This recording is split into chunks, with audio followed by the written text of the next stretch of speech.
Hey there, Dan Ferris, editor of Extreme Value, published by Stansberry Research.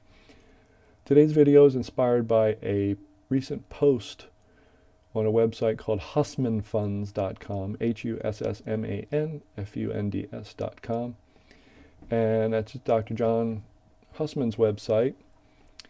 And he's got a post called Measuring the Bubble. And it's all about this one particular method he's found of measuring the valuation of the overall stock market. And this is something you might want to keep an eye on because he's found a really good one. It's the non-financial market capitalization over the gross value added of non-financial companies. Basically, it's just the oversimplified definition of that is really, it's just kind of a price to sales ratio. It's a different kind of price to sales ratio. And if you want to get into the details, you can read about it on the website there if you read the piece called Measuring the Bubble by John Hussman.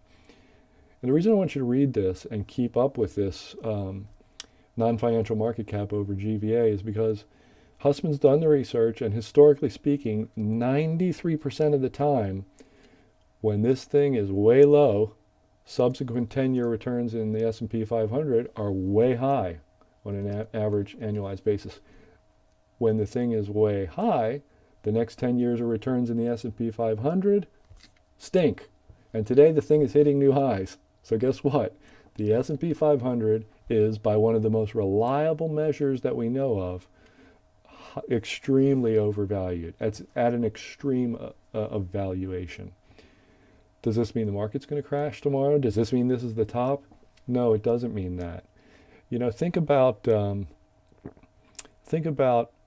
when you go to a place like Harpers Ferry, West Virginia, and you see those measurements of the flood there by the river. There's two rivers that come together there. It's a beautiful spot, but they get some floods now and then.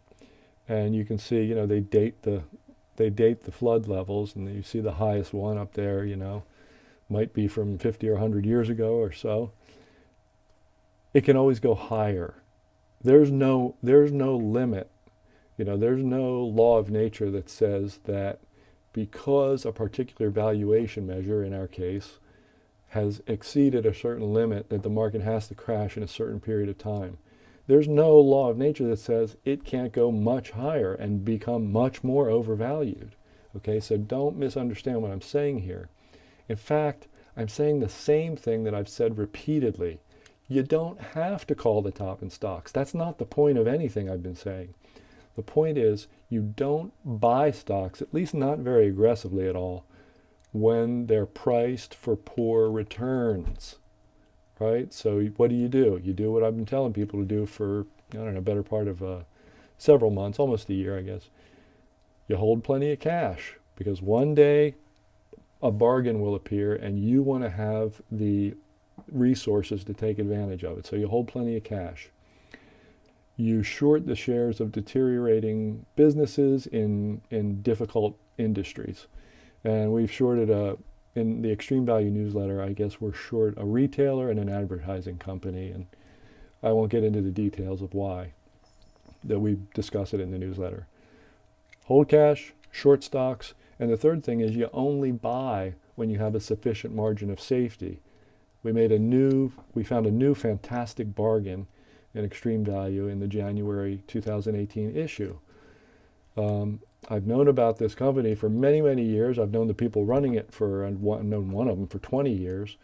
And I've been watching this stock fall and fall and fall and fall for the better part of 5 or 6 years here. So, it finally got cheap enough, just stupid dirt cheap. And they just made a transformative acquisition. So it was a really great moment for a really great cash gushing business with lots of cash and no debt and world-class management, just everything you'd ever want. And a good brand name too. So they're out there. Bargains are out there. You want to have cash to take advantage of them. But I think you should only buy when you get a sufficient margin of safety like the one we just found. That's really it. That's my message for today. Keep an eye on that piece I told you about over at hussmanfunds.com. He's onto something, I think. He's probably the best guy at measuring the valuation of the overall market. And remember, we're not calling the top. We're just saying stocks are priced for poor returns. And I think I'll leave it there, and I'll talk to you next time. Thanks.